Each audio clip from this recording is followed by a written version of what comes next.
Sir வணக்கம். வணக்கம்.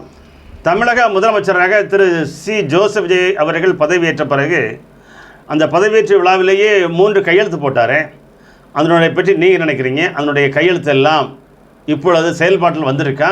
அது புதிதாக போட்ட திட்டமா அல்லது பழைய திட்டத்திற்கு ஏதாவது செயல் பண்ணுறீங்க? அவருக்கு கையெழுத்து போட தெரியுங்கிறத காட்டுறதுக்காக வேண்டி கையெழுத்து போட்டிருக்காரு. ஏற்கனவே பல கோடிக்கெல்லாம் கையெழுத்து போடுறாரு. அவர் செக்கு புக்கிலெல்லாம் கையெழுத்து போடுறாருல, கோடிக்கணக்கில் டிரான்ஸ்லேட் பண்ணுறவர் தான். அவர் கையெழுத்து போட தெரியுங்கிறது நமக்கும் தெரியும். அப்புறம் என்ன கையெழுத்துன்னு சொல்கிறாரு? கையெழுத்துனா 2500 ரூபா கொடுக்குறோங்கிறத கையெழுத்தா இல்லை, அல்லது 4000 ரூபா கொடுக்குறோம் வேலை இல்லாதவங்களுக்கு அந்த கையெழுத்தா? 6 சிலிண்டருக்கான கையெழுத்தா? இல்லை. என்ன கையெழுத்து போட்டீங்க? கையெழுத்து சிங்கப்படையா? சிங்கப்படை ஏற்கனவே இருக்குங்க. எங்க சிங்கப்படை பெண்கள் போலீஸ் படை திமுக ஆட்சியில இருக்கு. அதுக்கு முன்னாடி அதிமுக ஆட்சியில இருக்கு. அதேதான் பேரை அழிச்சுக்கிட்டு எழுதுறாங்க. விமன் போல்ஸ்ன்னு இருந்ததை சிங்கப்படைன்னு எழுதிக்கிறாங்க. என்ன அது? சிக்கர் விட்டுறதுதான். அது என்ன போதையே?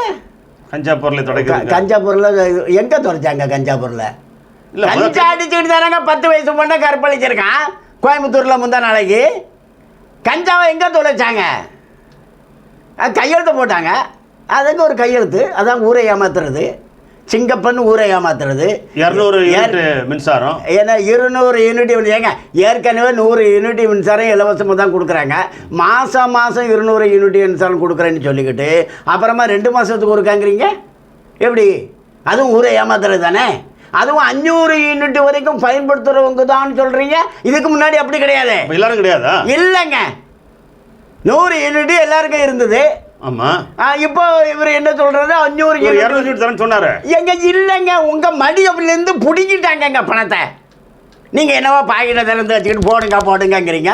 உங்க மடியிலேருந்து பிடிக்கிட்டாரு ஜோசப் விஜய்.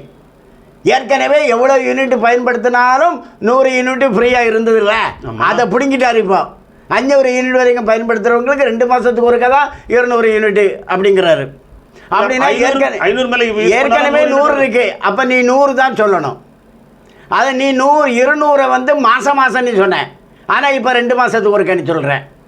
அப்போ இது ஏற்கனவே அன்லிமிட், எவ்வளவு யூஸ் பண்ணாலும் 100 ஃப்ரீ இருந்தது. இப்போ நீ 500 யூஸ் பண்ணால் தான் ஃப்ரீன்னு சொல்கிற. ப்ராடு தானேங்க. போட்ட 3 கையெழுத்து, 3 கையெழுத்துமே ப்ராடு கையெழுத்து, ஏமாத்துற கையெழுத்து. நான் ஏமாத்துறதான் செய்வேன். சினிமாவை பார்த்துக்கிட்டு போக வேண்டியது தானே. எதுக்கு எனக்கு ஓட்டு போட்டீங்க? ஏங்க அப்போ நீ சினிமாவில் பண்ணது என்னதுன்னு கேட்டீங்க. அது ஏமாத்துங்க.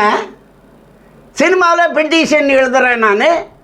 நான் பெட்டிஷன் எழுதி உடனே நடவடிக்கை எடுக்கிறேன். அது உண்மையா? அது ஏமாத்துங்க. அது நடிப்புன்னா ஏமாத்து தானேங்க. ஏங்க நடிப்புனா ஏமாத்து தானே.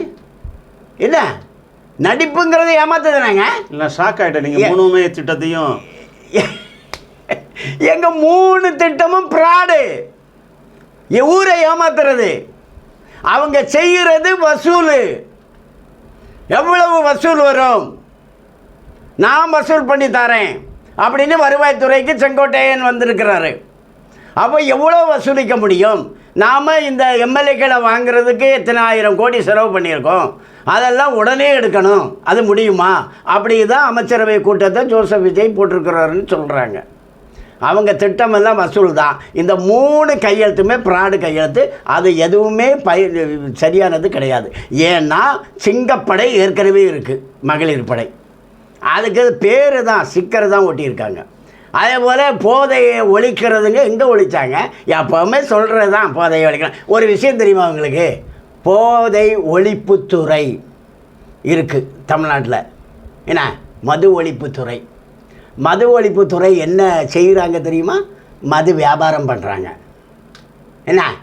தமிழ்நாட்டில் மதுவை ஒழிக்கிறதுனா மதுவை குடிக்கிறது. அப்படி தான் தமிழ்நாட்டில் அர்த்தம். புரியுதா உங்களுக்கு? அதே போல் மதுவை ஒழிக்கிறதுக்கு ஒரு கையெழுத்து போட்டாருன்னா அப்போ 10 வயசு பொண்ணு முந்தா நாள் கோயம்புத்தூரில் மது இல்லாமல் நடந்துச்சா? எப்படி? அதில் நீங்கள் எல்லாம் ஒழிச்சா எப்படி நடந்திருக்கோங்க? எல்லாம் கையெழுத்த போட்டுட்டா போதுமா? என்ன எல்லாம் சினிமா. போங்க, நேராக தேட்டருக்கு போங்க, திரையை பார்த்து கேளுங்க. திரையில் வருவார் விஜய், அப்போ கேளுங்க. உங்கள் கேள்விக்கு அவர் பதில் கொடுப்பார் திரையிலேயே. வணக்கம்.